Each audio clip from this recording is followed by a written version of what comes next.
Good afternoon. My name is Joe Coughlin from the MIT Age Lab, and I'd like to welcome you to Investing in Our Future, Best Cities for Successful Aging. I'll allow my colleagues to introduce themselves. Start with Mark. I'm Mark Friedman. I'm the founder of encore.org. We're focused on helping people have encore careers, second acts for the greater good.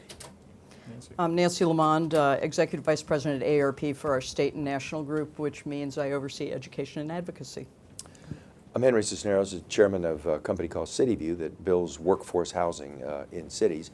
Was the mayor of San Antonio and first came to pay attention to the concentration of aging people in particular neighborhoods. I'd like to thank the Milken Institute for putting this panel together and inviting, I'm sorry, Laura, I'm sorry. That's okay. You tell Everybody watching knows the clock me here. back. We're all friends. You know, I'm Laura Karstensen. I'm a professor of psychology at Stanford University, and I direct the Stanford Center on Longevity. It's okay. You're intimidating me. That's fine. That's fine. Just teasing. Now, I'd like to thank the Milken Institute for putting this panel together and for all of us to put together.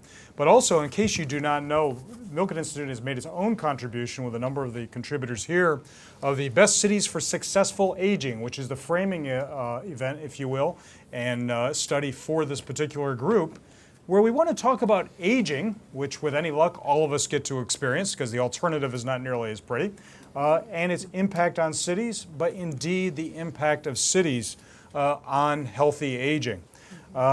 Just so you know, class participation in my mind is 10% of your grade, so I will call out on you occasionally. So in that spirit, did anyone see an article a number of years ago about the funeral home industry? They are lamenting apparently that their numbers are falling. That the disruptive demographics, as I like to call them, of people not dying fast enough has killed their business, is the best way to put it. So the two things that we once said that we could depend on, which are death and taxes. Apparently taxes, yes, death, not so much.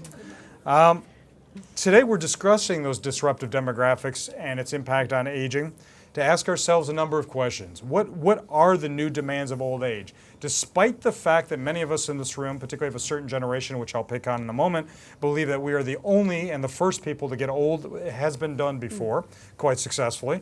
What does it mean for our cities, states, and I would like this to be also a global conversation because I hear there are other people in the world and they are aging as well.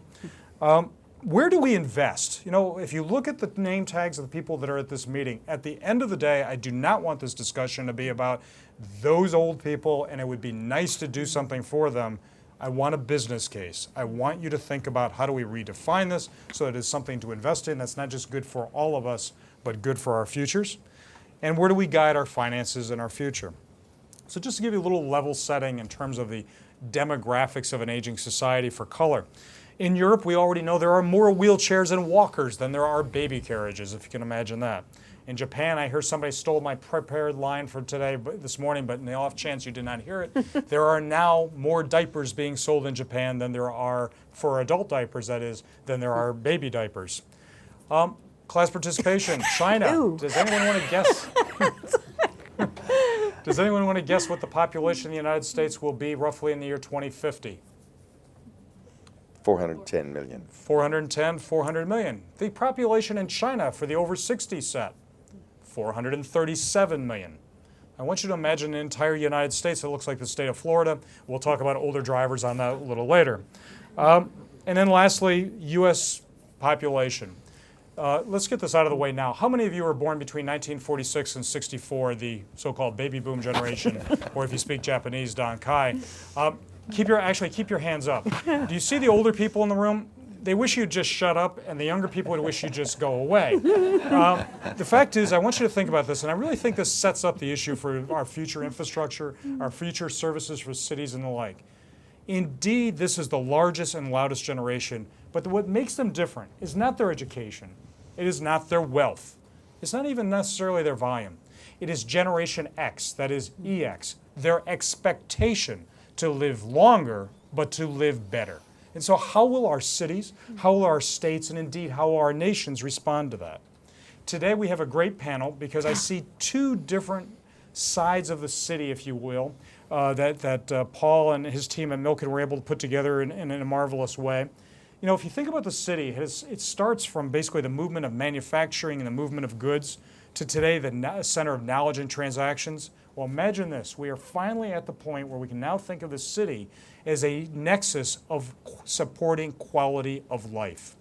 And so we have two of our speakers, if I dare say I can put you into categories. As social scientists, we tend to do that, and we can fight it out later. But I'd say that Laura, particularly in psychology, and Mark with entrepreneur and future careers, is this soft side of the city. How do I keep you engaged? How do I keep meaning? How do I keep quality of life?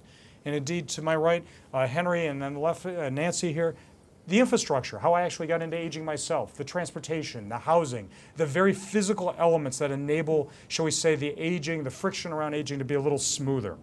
So what I'd like to do is to ask my panelists and ask all of you to think about how do we rethink, redesign, and reinvent this nation's cities as well as others to have not just longer life, but quality of life, but keeping in mind that we've got to make a business case. Because nice ideas and holding the door open is how we were raised by our good mothers. But that does not necessarily pour concrete, steal, or create a better life tomorrow. So on that note, I think I'll start. Laura, would you like to go? Sure. I think it's helpful sometimes to zoom out and to recognize how extraordinary the historical period in which we're living in terms of longevity. So throughout most of human evolution, life was very short, really short, like 18 or 19, barely long enough to ensure survival of the species. It inches up and inches up based on really evolution and evolutionary pressures. And then it gets to be about 47 on average by 1900 in the United States. And at the end of that same century, it's 77. Today it's 78 and it's still going up. So the speed, in historical terms, in a blink of an eye, that we nearly doubled the length of lives that we're living, is what I believe makes individuals uneasy about aging and societies and cities and neighborhoods concerned about aging. Because the world that we live in and the culture that guides us through life was literally built by and for young people.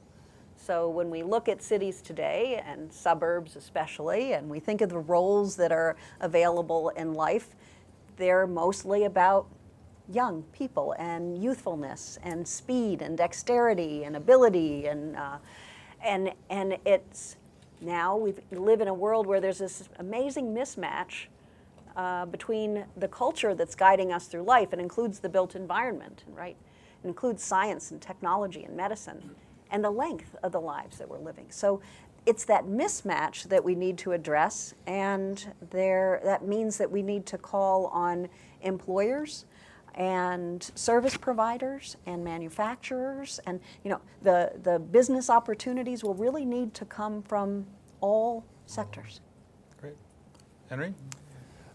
I come at this as a former mayor. I was mayor of my hometown, San Antonio, for 8 years, and then President Clinton gave me the chance to serve as Secretary of Housing, where I visited over 200 different American cities in every one of the 50 states, and held town hall meetings in these places. And there would be some nights at a town hall meeting, both as mayor and later as secretary, when everybody there was older, and they were talking about things that were problems for them.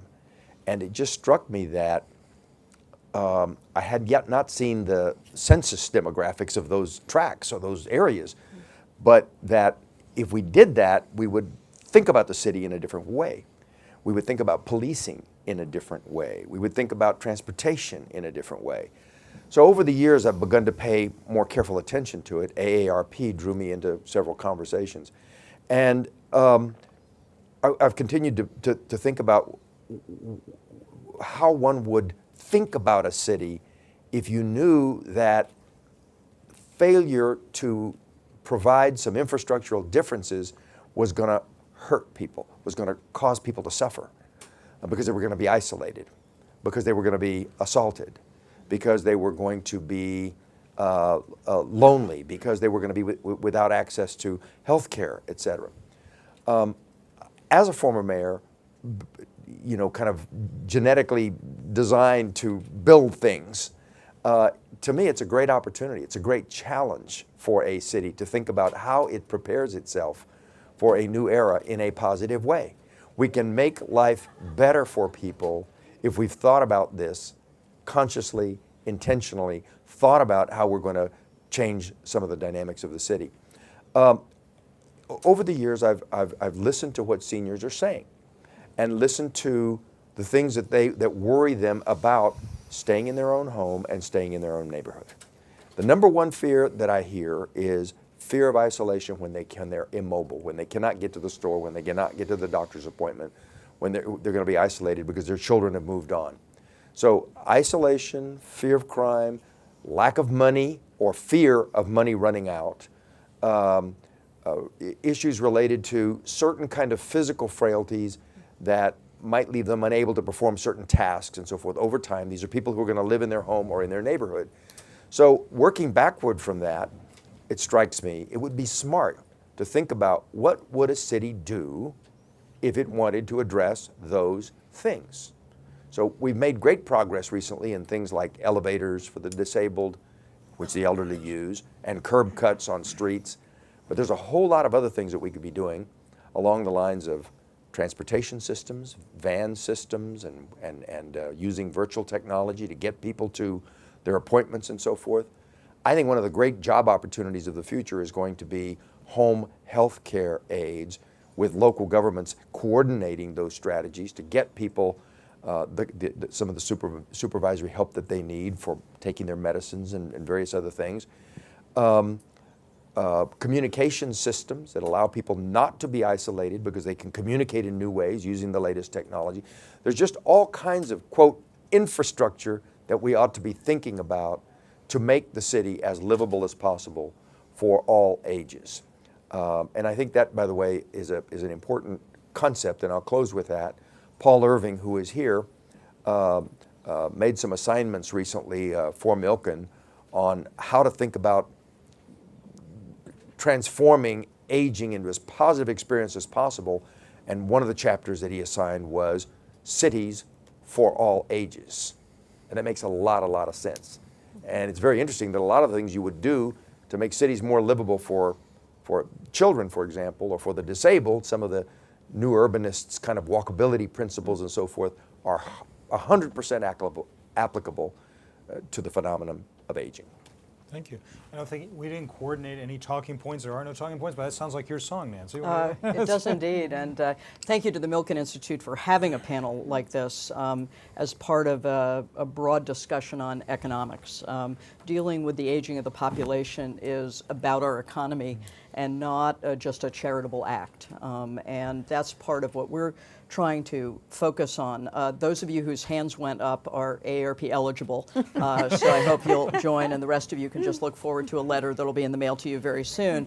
But that gets me to an intergenerational aspect of all this, which, to pick up on what Henry said, the key, I think, for cities, states, is to proceed to deal with this enormous demographic change. Every place is getting older. There are no Benjamin Button states. Nobody's getting any younger. This isn't just something happening in the Rust Belt or in the Northeast. And the key to this is going to be leaders, both public and elected leaders and leaders in nonprofit organizations, businesses, to kind of embrace the notion that communities have to be good for people of all ages. And that's something we're seeing across the country now as people are starting to deal with it.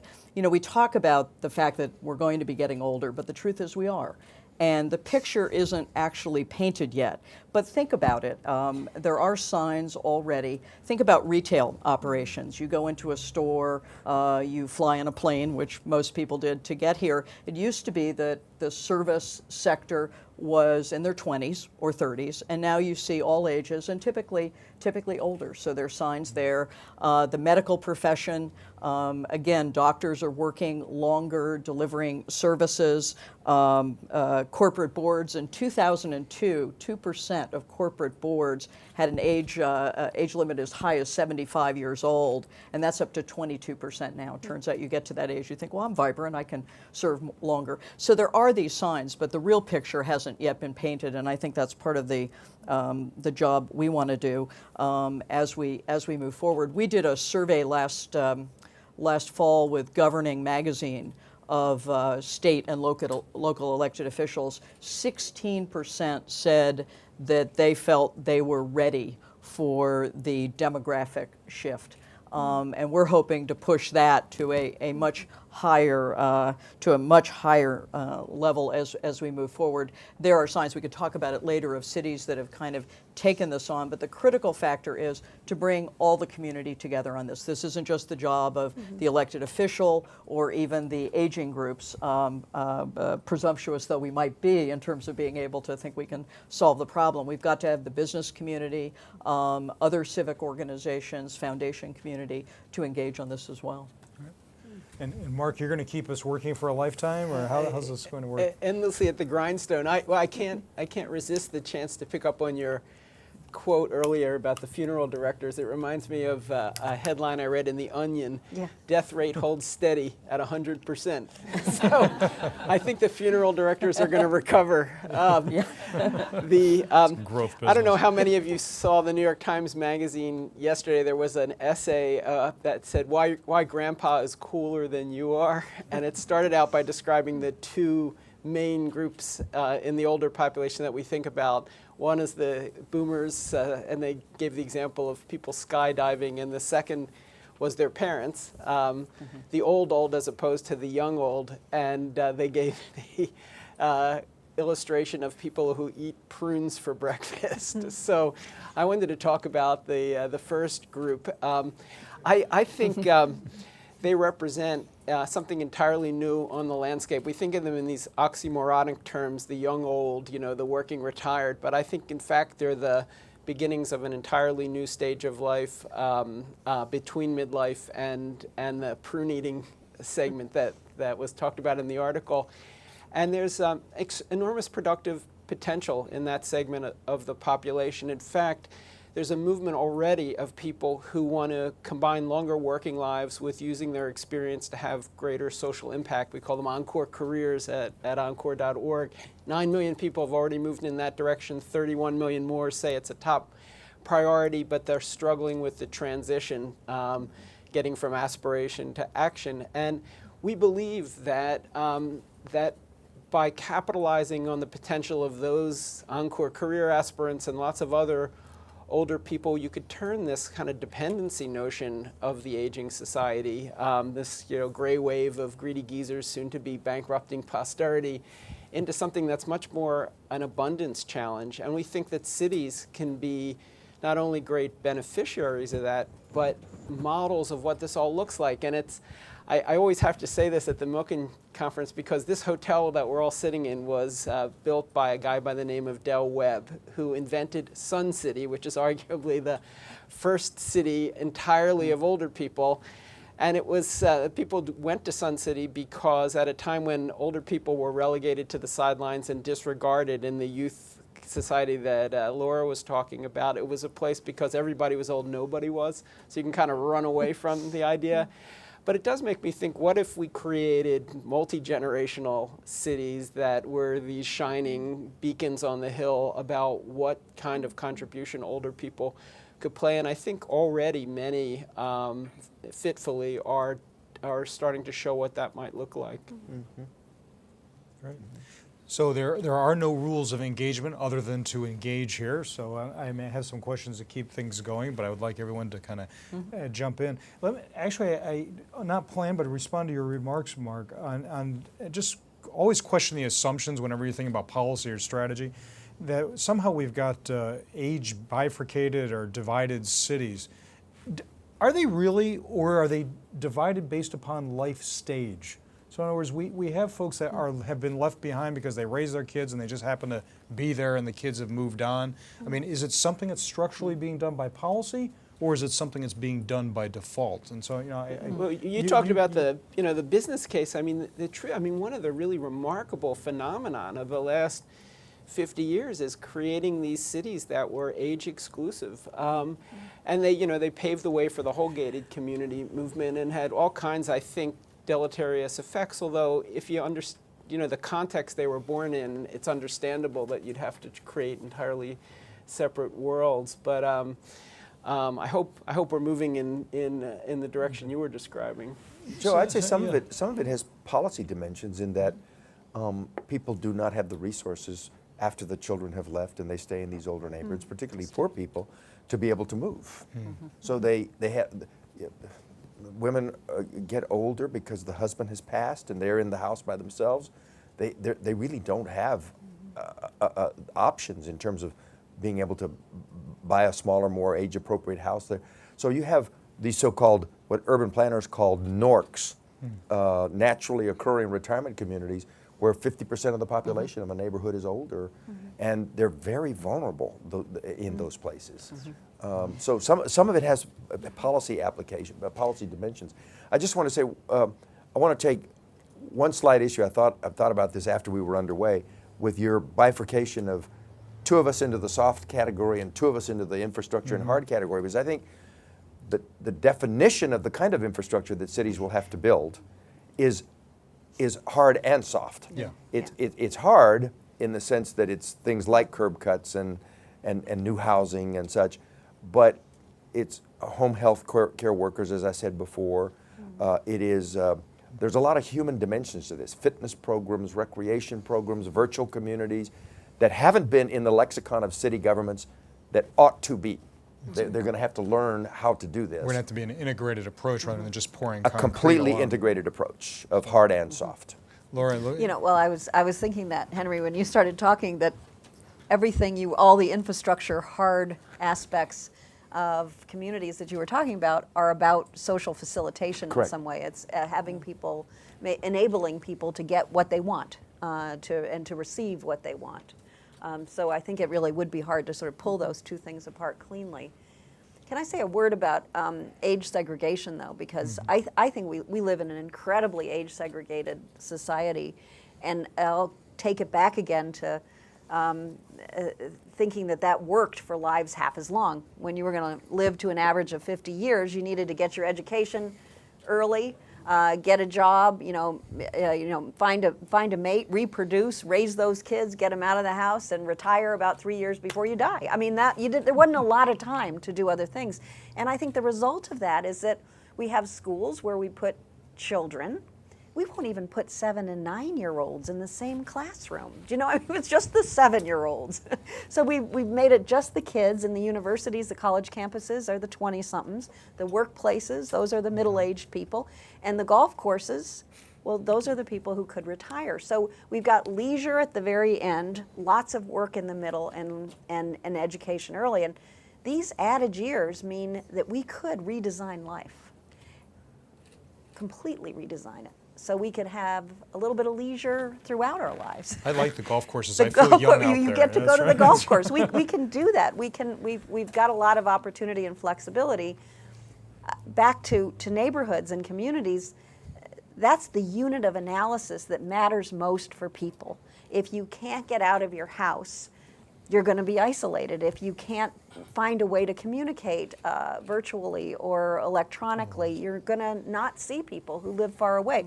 I mean, that is the part of our lives, the external part of our lives that facilitate or impede us to be able to contribute and to be able to pursue our dreams and our goals. Nancy, the strength of ARP in many ways is working at the grassroots. What do you see in terms of this Well, possible division? one point I just wanted to make was while many of us remember communities built for people to move to as they aged, as we talk to our members and do surveys, fully 89% say they want to stay in their community and in fact in their home. And the reason is because while they may want to follow the sun, they mostly want to follow their grandchildren. Right. And that's where they are and their friends. And so what it suggests is that over time we are going to have to build places or adapt places that are good for all ages, and that is a kind of an important point.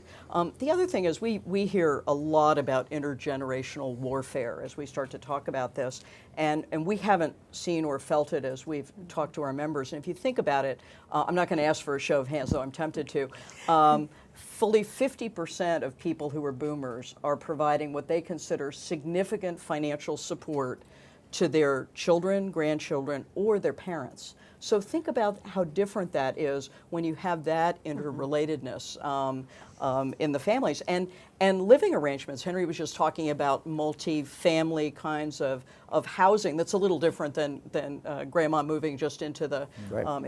And there's a new TV show. We're in Beverly Hills. So how to live with your parents for the rest of your life.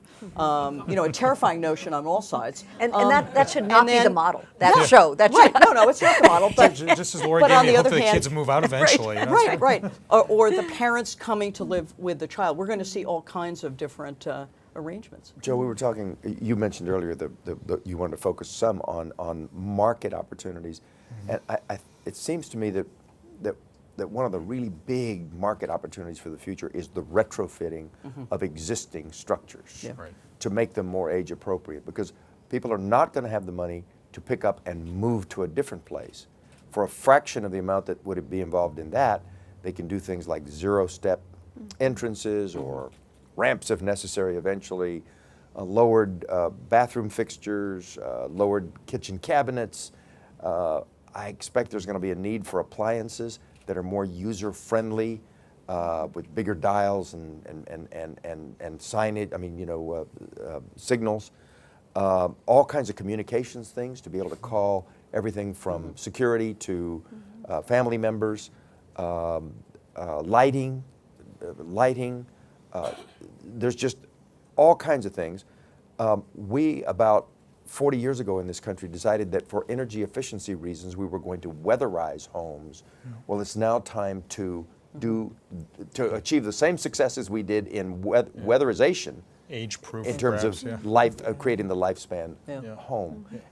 But attendant to that is the need to reduce the predatory aspects, the abusive aspects of an industry that's going to move in and charge people a lot of money at an age when they can't afford Lori, it. you had a point there? Yeah, I completely agree. We need to retrofit the communities, the suburbs especially. But we also can innovate with brand new That's true. technologies that will help people live where they want, which, as Nancy said, is in their own homes. There's a technology, I think we haven't quite gotten the technology right. We have lots of like home monitoring systems where you can know every single thing a person does and what they ate because of a urinalysis, and I mean you can get everything, what their blood pressure is, whether they have melanoma. We have these technologies now, and most older people say, "Ugh, don't do that. Don't watch me like that." I mean, they're intrusive to privacy. There's a new company called Lively that's using a very light touch sensor-based technology that trains on a person in a week. Just their silverware drawer, refrigerator gets open. You train on that pattern, and it communicates to someone who cares about you if the pattern is interrupted. So it doesn't tell people. It's not a video. It's not webcam. It's not it's not. And I think those are the kinds of technologies that we can begin to see and companies can develop that people will embrace. And if we can think about it from the user perspective, what a person would actually like. If you think about it, we're going to be expecting older adults to be the lifestyle leaders of a lifestyle that perhaps none of us would ever want, being monitored, managed, and motivated 24/7 by beeping on your belt, in your purse, and indeed even your smart toilet, and invading, shall we say, the most private of reading spaces. Nancy, let me bring this back to the city. I mean, you and your colleagues have, for some time, I think that ARP single-handedly deserves credit for the agenda setting around transit-oriented development, livability, new urbanism. Pick the flavor of the week that's all trying to get to the same place. Is anyone getting it right? Is there a city or state that we can say, this is kind of the state of the states and state of the cities? Well, a lot of cities are getting pieces of it right, and I think that's the first step. It's such an enormous challenge. Charlotte, North Carolina has done an awful lot on transportation. We're working in Iowa. The mayor was just named Secretary of Transportation today. Correct. Mayor Fox. Yeah, and really have been a leader in transportation. We're working in Philadelphia since you. We noted Pittsburgh. I wanted to mention Philadelphia for you. I didn't want to feel left out. Cheesesteaks are us. No. But where they're looking at all of their services to see how They can bring them together to be there for older residents as well as younger ones. We've seen a lot of activity at the state level recently. The governor in Iowa is working on a project throughout the state. They're calling them blue zones, cities that are working to get healthier, and that's being driven at the state level. So there are actually a lot of very innovative and very interesting things going on, but there's much more, obviously, that needs to be done. Yep. So Mark, I don't want to leave you out because we just found out a few minutes ago you grew up in Philadelphia as well. Cheesesteaks are supposed to promote longevity. I was shocked when I got to college to find out that cheese did not come out of a jar. It was surprising to me. But on the issue of engagement, encore careers, the #1 retirement plan for most of us, by the way, is to continue working. You're very much interested and have done a great deal in promoting the idea of community and creating what's next. And at the risk of kind of making a little bit of a joke out of there may be a problem coming because this next generation of retirees, if we want to call them that, the baby boomers, to quote the guy at the art school up the river, what's the name of it? Oh, Harvard. Bob Putnam wrote a book years ago called Bowling Alone. We are the generation that said that, 2-acre zoning was a good idea because I don't want to meet my neighbor. And if I can afford it, I'll keep them even further away. So in addition to keeping me working, are you really going to make me force me to talk to my neighbors? We did, this is almost going to sound like a non sequitur, but we did focus groups with retirees a few years ago, and we asked them how they liked being retired, and they loved the liberation, and they felt terribly isolated, and particularly from relationships at work. So I think there is a hunger for connection, especially after you've lost a lot of the connections you had from your midlife workplace, and I think neighborhoods are played. But I wanted to swing back to something Henry was saying, because he was talking about the need to retrofit buildings, and I think cities have a need to retrofit people too, the adaptive reuse idea. And you can't have a panel on cities without invoking Jane Jacobs, so I was thinking of her great line about new ideas need old buildings. And I had an illustration in Detroit a few years ago which suggested that that new ideas need old people as well. There was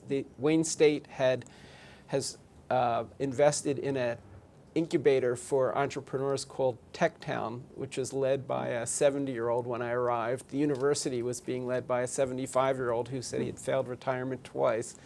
And I went and visited a retired Wayne State art history professor who had started a business called Convida, doing touring exhibits of Brazilian art, and it was just such a powerful example of adaptive reuse, in a concrete sense, but also the sort of the ways that we can use an urban landscape to help people create the second life. I mean, one of the most dramatic examples, since you just invoked Pittsburgh, and I'll stop by saying this, is I don't know how many of you ran into this example a few years ago, 2 years ago, in which a group of foundations in Pittsburgh, including the Heinz Endowment, offered a $100,000 prize for somebody over 45, an entrepreneur, to move to Pittsburgh. And it was a woman who was an arts entrepreneur who won it, and it was based on a business case. They ran the numbers, and they realized if they could get 1,250 entrepreneurs over 50 to move to Pittsburgh, there would be a $2.5 billion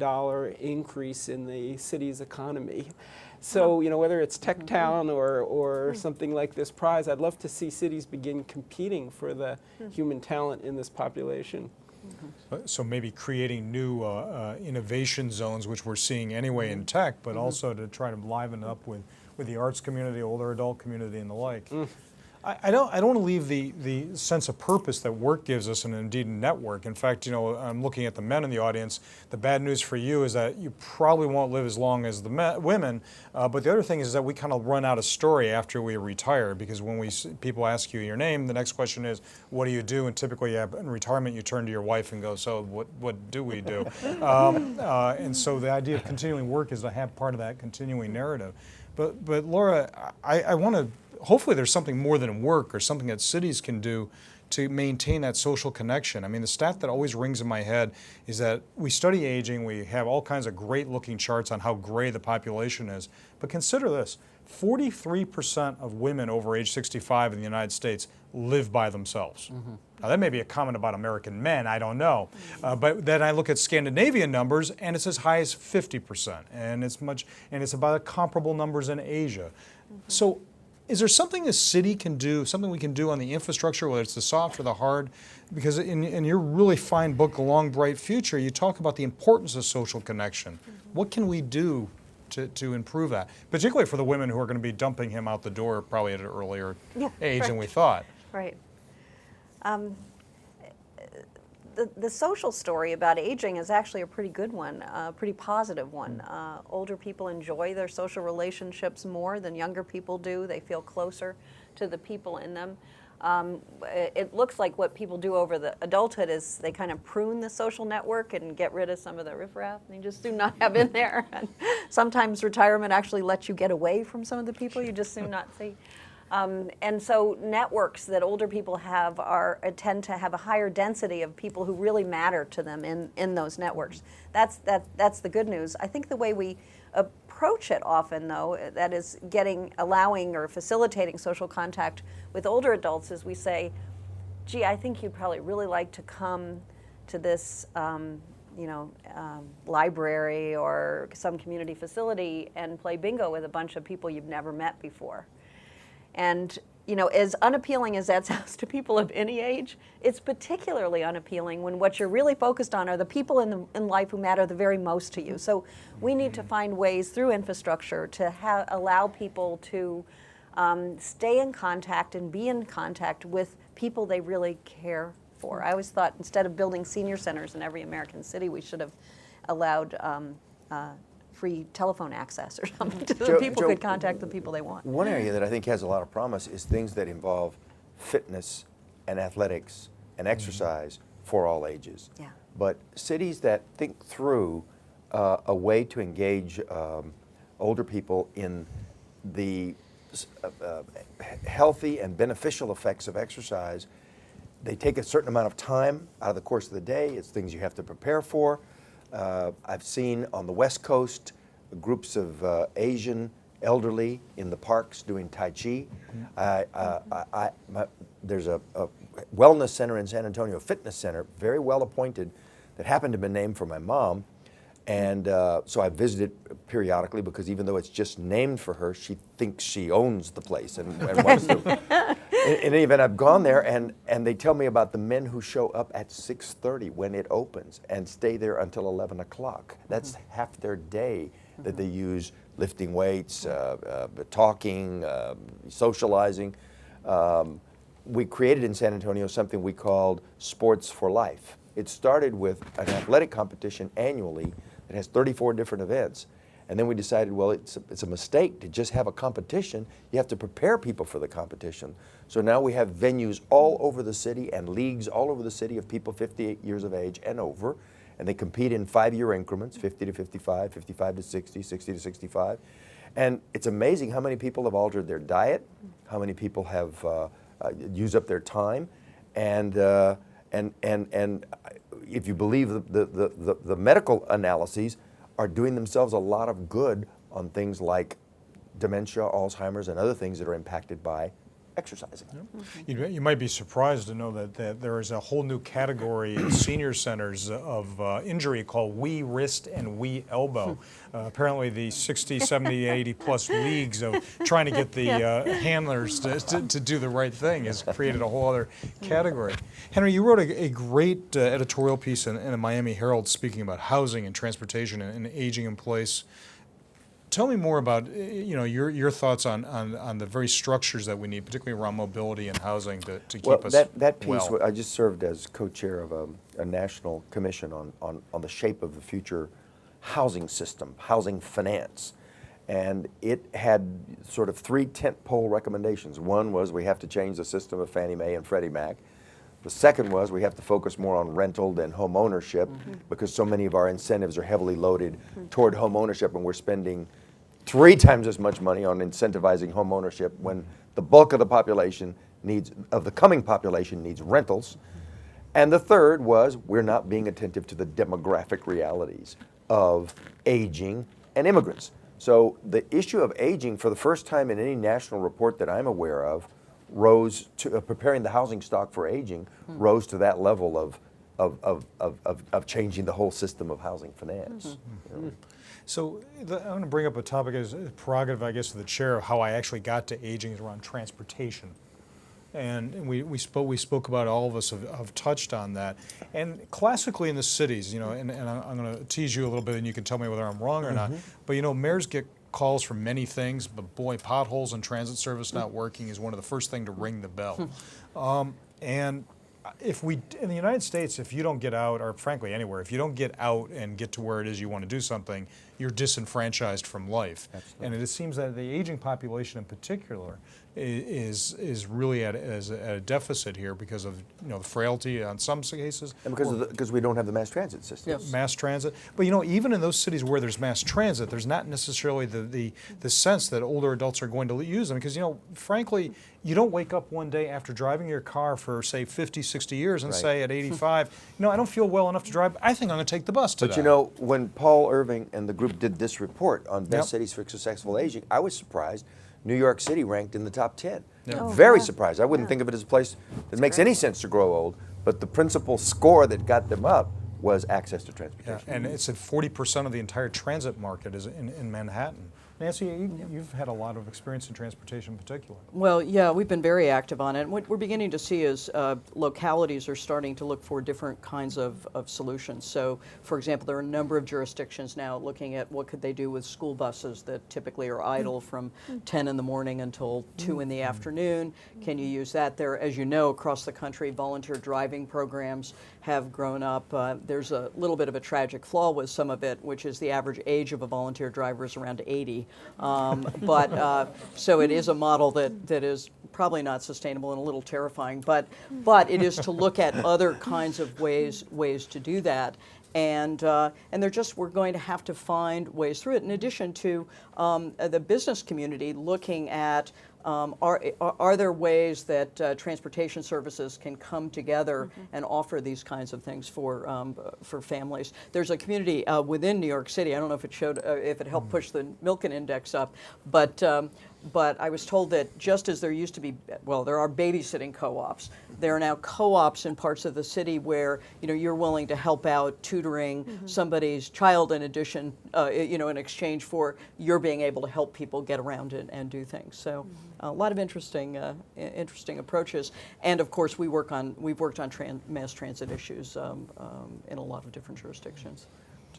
So there is a very high tone at this meeting in terms of finance and an investment.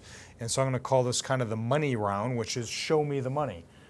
It's nice to keep us all mobile. It's all nice to keep us independent. And hopefully we've got friends. And by the way, there's another part of Facebook. I've talked to a number of people over age 50 that people they didn't like in high school are now trying to friend them on Facebook. And you start to wonder, I didn't like you then, click, I didn't like you now. Is there a business case here, or should we just all, as baby boomers are prone to doing, hold hands and sing Kumbaya? What's the business case? Well, I think there is a business case in terms of the market kind of opportunities we've been discussing, and lots of companies, technology companies, Intel and others now have whole teams working on adapting existing technology to the needs of the aging. So part of that will be private sector investment. There's also governmental reprioritization. If the purpose of government is to meet needs of the time, then this is a new demography that creates a new circumstance, and we have to think about allocating transportation funds in a different way, housing funds in a different way, to meet those realities. And perhaps creating a new market. Exactly. And then finally, I would say, is the calculations of the savings involved in doing the right thing. Dr. Fries at Stanford projected or described what he called the compression of morbidity. His thesis was essentially aging traditionally has been a long and constant decline beginning about 55, but sort of declining all along. And his thesis was if you can hold that line up by a range of things and keep the period of real difficulty, decline, to just the last period of life, the most expensive time of end-of-life costs, it's a massive saving to families and individuals, but it's a huge saving for the society as well. And part of holding up that line, yes, it's Social Security systems and better medical care and better nutrition and fitness regimens and so forth, but a good part of that is where you live and whether or not the community is conducive to independence, and there's savings there. In part, just to give an example, in Singapore, in that city, or shall we say city-state, public housing there for older adults is actually the premium housing of where you want to live. They integrate the technologies that are the state of the art and the like, creating not just technological equity for those who may not be otherwise able to afford it, but great models. Anyone else? Well, I'll just jump into a part of it. The example of Pittsburgh doing the analysis of older entrepreneurs and how much that would add to the economy. I mean, it's not just out of the blue. Every study, as Paul Irving's recent article in Forbes, The Longevity Economy, underscored, every study of entrepreneurs has shown that segment over 50 to be the most vibrant. So I think there's a real case to be made to being attractive magnets for talent. It starts at the top. Maybe New York got to the rating because they got an encore careerist in the mayor's office. But I think there's lots of ways for city government to use this talent. We have a project with Intel where they provide retiring Intel senior managers a one-year fellowship, an encore fellowship, to go work with NGOs and nonprofits. But we've adapted it recently to go work with city governments to bring expertise in marketing, HR, IT. So I think that's another source. And it's hard not to imagine in the future that the cities that have the most talented people, the most human capital, are going to be at an advantage when it comes to economic prosperity. Yeah, the customer base is shifting, of course, with these demographics. And when we tend to think of services or business opportunities related to aging, a lot of that discussion often focuses on healthcare needs of older people, or somehow supporting disabled folks who are older. But older people, most older people are healthy through most of their old ages, and they're interested in a lot of things besides health and healthcare, just like people of any other age. Right. And I think one of the messages that we give companies who approach the Center on Longevity at Stanford is to produce products that older people can use as easily as younger people. So just to have in mind an older user will help in the future with product marketing. There are an awful lot of new technologies that get devised. An iPhone, you can't. It's hard to read the text. Sure. So when people are thinking of new products or whatever, just keep an older consumer in mind. It doesn't have to be a product for old people exclusively, but the usability is the piece of it that I think is important for really any sector.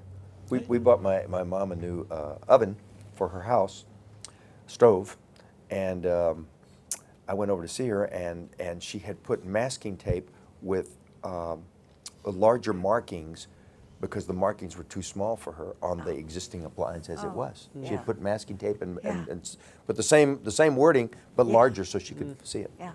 And there's great examples of where business can very easily design something cool, because I really don't want to see a city, let alone a device, radiate old man's device. In fact, one of the biggest criticisms I have for really well-meaning transportation systems for older adults is essentially they're vans that for all intents and purposes have "old man going to the mall" written on the side. And I'm not entirely sure how many people want to jump on board. But Twingo, made by Renault, it's not in the United States, but it's a very affordable car that has very fun, huge dials that the young people thought were cool, but frankly the rest of us could see.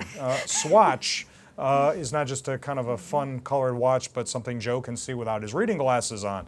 And of course the ubiquitous iPad, of which 50% of the buyers or better are over age 50, don't tell me the font is too small, but it allows me to just make it bigger with my fingers. It doesn't say that I'm old, it just says that's the way I like it.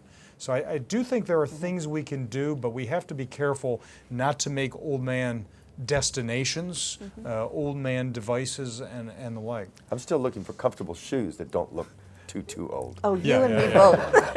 Every time I buy shoes, my daughters have commentary on that. And when we talk about public policy, we can talk about what's done, what's spent. When we talk about business, we can say what's manufactured and marketing. I want to bring up a kind of the softer side of that stuff, which is language. And I think language matters. And Laura, used the phrase that we all take for granted. It's called the senior center. How many of you really are looking forward to go to the senior center? and I guess it's, whether it's the old man going to the mall van or the senior center, the phrase I want to bring up in the context of this discussion around the city is the age-friendly city. Does everybody want to be friendly? Does anyone not want to be friendly? Now, I think it's certainly in good meaning that we want a city that reduces the friction, the fatigue, and the frustration of traffic signals that were written up by undergraduates at the University of Georgia and Georgia Tech, timing essentially sophomores going across the street and saying, okay, that's the timing light for the traffic signals for real. We certainly want to make that better for all the obvious reasons for those of us going slower or texting while we walk. But frankly, I'm not sure I want to be friendly. I was listening, Laura made a good case about the changing demographics and Henry in terms of who's living there. And certainly, as Nancy and Mark have known, people are getting more engaged and members are more numerous. I have a question for you. Isn't it time not to be friendly, but to be age ready? And I guess the question I want to ask for the groups are we ready? Are we still trying to be friendly? Is this a statement around it's great to do another white paper and another plan? But is anyone pouring concrete? Is anyone rolling a better thing than a van? Or what's the state of where we are today? Your language. 'Cause by the way, we're all aging quickly, and I need this to be in let's place. move this along. This is personal Social Security. I was trying to come up with an alternative to the senior language, and I asked my mother-in-law, who is in her 60s, about what she calls this period, and she responded that she'd cracked the code. She told me she's on her next to last dog. The way she figures that she's got about 14 years in her current dog, and we're used to measuring life in dog years. That may have something to do with the curb as well. But I do think that, I don't know if this is what you're driving at with the age-friendly part, but I don't even, in a way that label speaks to me, city for old people. I think that what we need are less things that are for old people and more that are going to work in the longevity equation. Laura's talked about how we haven't added all these years at the end of life, we've added them in the middle. And we need institutions that are going to be usable for people at a variety of junctures. For example, instead of more edutainment classes for the elderly, we need an education system that's friendly for people not only when they're getting started out in their careers, but when they're navigating a new chapter, community colleges that are set up for people at these different transitions in life, because as we live these longer lives, we're going to have a lot more transitions. So I'd like to try to adapt some of these existing institutions that are already there so that they work for this population as well as they do for younger ones. I guess my biggest umbrage I take with age-friendly is it doesn't command the urgency. Right. Another curb cut is necessary and nice, but it doesn't get me off the dime to pour concrete and money into something. I think the term age-friendly came from the United Nations and a kind of global they're friendly. effort. They're And, friendly. well, some are friendly. But I think it speaks to probably a word that worked across cultures. Yeah. But I think you're right. We do a lot of work on language, and what we're trying to talk about are livable communities, livable for all ages and for everyone. But language does matter. We've spent a lot of time. Turns out this is going to surprise all of you. Nobody really likes the word old, senior, retired, aged, and so we were trying to talk about older workers at one point, and we were just lamenting that we couldn't come up with anything anybody could feel good about. And so we did a lot of research, and they came back and said you should use seasoned and mature. And the first time we used seasoned and mature, everybody looked at us like we had three heads. Yeah. So we went back to older. But it does speak, it conjures something that people don't feel immediately close to. Yeah, and you can imagine how that must work across cultures, Yeah. seasoned. Yeah. And in Japan, they tend to use the word nice as the translation. And then, of course, the question is everything else not nice? We're not sure. Henry? No, I don't know any thoughts Okay, on that. Laura? I think success is going to be represented by the degree to which communities tap the resource represented in older populations. And to the extent that communities do, I'm thinking of, recruiting older entrepreneurs, starting new businesses run by older adults, having older people solve the problems of youth and communities and cities. When those kinds of things start to happen, and they will happen because the infrastructures will be there for them to occur, that's what success will look like. And this generation has a powerful sense of legacy and giving back. Yeah. And so the inclination, sometimes it's, not bowling alone, but a lot of times it's to join to make something better in the community. One of the biggest catalysts for us on a set of initiatives around the country called Complete Streets, basically doing walking tests of, walking facilities and streets and things like that have been our volunteers who've just gotten interested in it, spent the time, harnessed their energy. Transportation and infrastructure and the like uniquely takes lots of time and lots of money. It has to survive the changes of electoral cycles of mayors and governors and indeed Congress and presidents. And it takes planning time as well. And so even, I don't know if you know this, but the boomers are getting older. You probably haven't heard that for the last, say, 60 years or thereabouts. I have a problem, and I want to pose, and hopefully you guys can make me feel better. And I want to ask each of you this. Are we going to make it in time? Because I hear Laura's talking about what it's going to look like. And there are indications of success, and Mark's got examples, and Henry's been raising the flag since I had hair years ago. Are we going to make it? Because by about 2025, the majority of the baby boomers are going to be in many more forms of gray than anything else. And so as that 70, 80 million, whatever it is older, is it going to be in time, or are we going to be talking about, the millennials are getting older? Well, that's I mean that's part of my view. Again in this sort of longevity vein, I don't think it's about the boomers. I think what we're doing is reshaping this part of life as part of coming up with a life course that fits these much longer lifespans. It's a project we're doing for young people. Yeah. Really, it's like the first women who were transforming roles for women in the 60s and 70s. They were doing it for themselves, but they were really, was about living this legacy. And I think we need to get more young people involved in this design project because it's all about them. So I mean, there is urgency, but it's a permanent change. Okay. But are we going to make it in time for that big first wave? If we do, I think it'll be because of the leadership coming from the people themselves at this juncture. That structural lag term in sociology, that people are way ahead of the institutions, and I think that's certainly the case here. They're really pushing things forward. I teach with the Fred Salvucci, a good friend and also former Secretary of Transportation of the Commonwealth, and his joke always is something a lot of you have heard a piece of in the past, which is, the people are out there marching, excuse me, I have to get out and jump out in front of them to lead them. and so I do think, Nancy, ARP's interested in things like Beacon Hill Village and the like, which, in innovation at the grassroots. Yeah. So Well, I think that's where the drive is going to come from. I don't think it's going to come necessarily from the top or from a lot of elected officials or even big organizations. There's a tremendous, and you look at the village movement. That came because 150 of them now. 150 of them. They're going to grow other kinds of arrangements, but we do need to try to push a more coordinated and complete view of what needs to be done. I think we're in a race between the pace of institutional change and recognition and action and the demographic wave. And we probably don't make it because the change of the wave is upon us. First baby boomers turned 65 in 2011. It's 2.8 million per year. Grows to 60 plus million over the 18-year span that we defined as the baby boomers from 1946 to 64. So we're in it.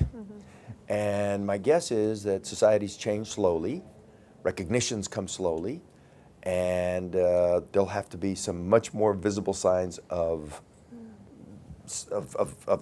pain, unfortunately, before we get the kind of institutional change. Because a lot of things have to change, and they have to change pretty significantly. We have to come up with the money for it. So this is probably, you're right, about you know, the future generations getting it right. I have to tell you, I'm personally, I'm an optimistic person, but I'm very worried about how a society functions with a large number of its people getting quite a bit older and suffering some. I think it has immense implications for the whole of society and the way it, and so we've got to work on this. And some of it's going to come because we have to. We have to. Laura. I agree with what Henry said. I mean, this change is upon us right now, so we're in it. And the question is, how much can we respond to the pressures to make things better, to make life better quickly and efficiently while we're in it, so that when we come out of the other end, you know, when the boomers are the oldest old, life is actually better for the next generation coming through, and that's really the challenge now. I do think it's what Nancy said too. I think that these changes will come bottom up. I think Ben Bernanke had said a few years ago, if the federal government was going to solve these problems, they would have had to start 10 years ago, and that was 10 years ago that he said that. So that's not going to happen. You know, we're not going to see those kind of big sweeping changes, but we will see people unhappy with the offerings before them. Correct. And Right. then we'll see creativity and innovation. And I'm optimistic that the boomers will contribute some positive things, in part because They've changed everything before. we've changed everything before, and we think we're entitled to everything. So if anybody's going to say, you know, you kind of got to, you know, damper down your In the words, wishes, in the words it's of not my gonna favorite happen. philosopher, Jimmy Buffett, we are the people that your parents warned you about. Yes. On that note, please thank my distinguished panel, and thank you very much to the Milken Institute.